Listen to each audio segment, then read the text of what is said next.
Hello, my name is Dr. Marianne Teitelbaum, and I'm here today to talk about the importance of water in your diet. Most people don't think about water because it's not fancy. It's not like some esoteric supplement or some herb that we could take from India that no one's ever heard of. But the real truth is that 70% of every cell in your body is composed of water, and your brain is composed of 85% water. Many people feel they're not dehydrated because their mouth isn't dry. But one thing I can tell you, if your mouth gets dry, it means you're severely dehydrated. The big problem is that most of us don't get a sense of thirst as we age. I know throughout the day I don't feel thirsty, but I make sure I sip water throughout the day so I don't become dehydrated. Because if you become dehydrated, it can cause many problems throughout the body. One of them is joint pain, because the cartilage in between the joints needs lots of water to keep it lubricated. Same with the discs in your spine. They're composed of a lot of water so that you can bend and move and it doesn't hurt. But with the lack of water, both the discs and the cartilage can break down easier and develop a lot of arthritis in there, creating a lot of pain. A lot of people tell me that they get constipated, but the constipation is relieved when they drink a lot of water, and that's because a hormone is released when you drink water called motilin, which creates peristalsis. Peristalsis is little muscular contractions helping the food to move through the gut. Many people get headaches that are alleviated by drinking water, and that's because many headaches are caused by too much heat in the body. You know, nowadays the liver retains so much heat from acid chemicals going through it, just like the earth is a little too acidic now. We call it global warming. Same thing's happening on a smaller scale with our liver, so that heat in the liver can rise up into the head, cause dilation of the blood vessels in the head, and give headaches. So water helps to cool down the body, which is pretty much overheated nowadays. The other thing is that lack of water can cause heartburn, gastritis, acid reflux, because when you first eat the food, it goes into the stomach, and there's all this acid, hydrochloric acid, churning in the stomach. There's a layer of mucus.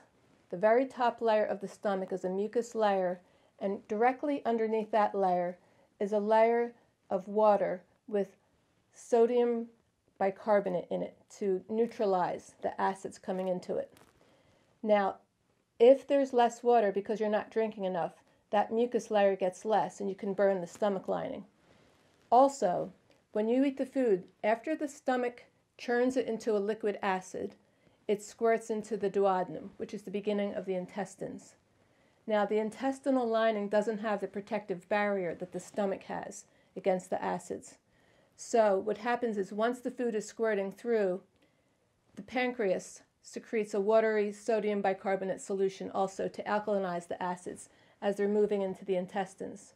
Again, if there's not enough water, then the pancreas won't secrete that, and a signal is sent to close up the sphincter in the lower part of the stomach, which is secreting the acid, and open up the sphincter called the lower esophageal sphincter at the top of the stomach so that the acids can regurgitate up, and we call that acid reflux, GERD, heartburn. So we want to drink plenty of water. Many people feel that just drinking water is a cure for acid reflux. Now, some people say, well, how much water do we need? Should we drink a half gallon or a gallon a day? Should we drink half our body weight? That's what many people say. But the real truth is it depends on each individual person and circumstances and environment. So, for example, if it's very hot out and you're sweating a lot, you're exercising outside, you need more water on that day. Or if you have too much salt in your diet that day, you need water. So the best thing is just to sip water throughout the day. It doesn't have to be any set amount, and you'll be fine as long as you're sipping it. Just make sure you don't drink too much before, during, or after the meal. You can sip it as you're eating the meal to help get the food down, but you don't want too much water, which would dilute the digestive enzymes. Now, the water itself has to have two qualities. It has to be alkaline, and it has to have prana in it.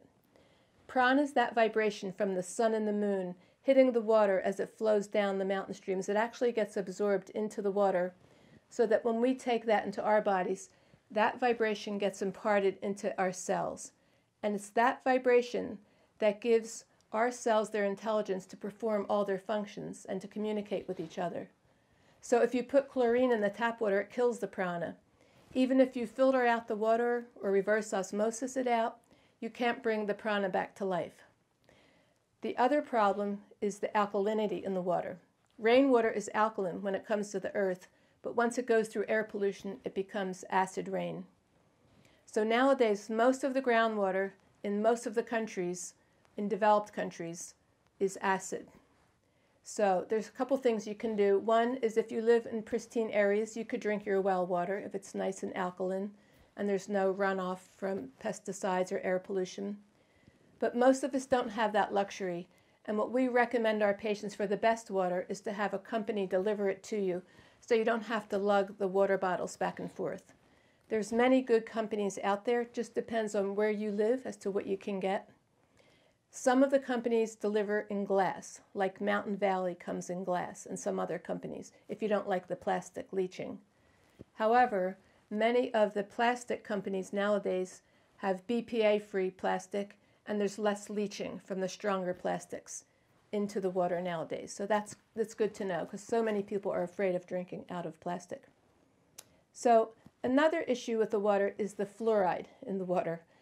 In the old days, in the 1930s, they used to give people who had hyperthyroid fluoride because fluoride would readjust the thyroid, bring it down to normal.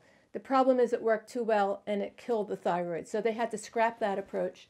And it was shortly after that they put it in our tap water. Many people feel like there's a big epidemic of thyroid problems just due to the fact that the water in many parts of the United States and some other countries is fluoridated, because it upsets the thyroid function so much. I would have to agree with that. I see that in my practice every day. The other thing is that the water has an affinity, the fluoride has an affinity for both the bones and the teeth, so it can upset them as well.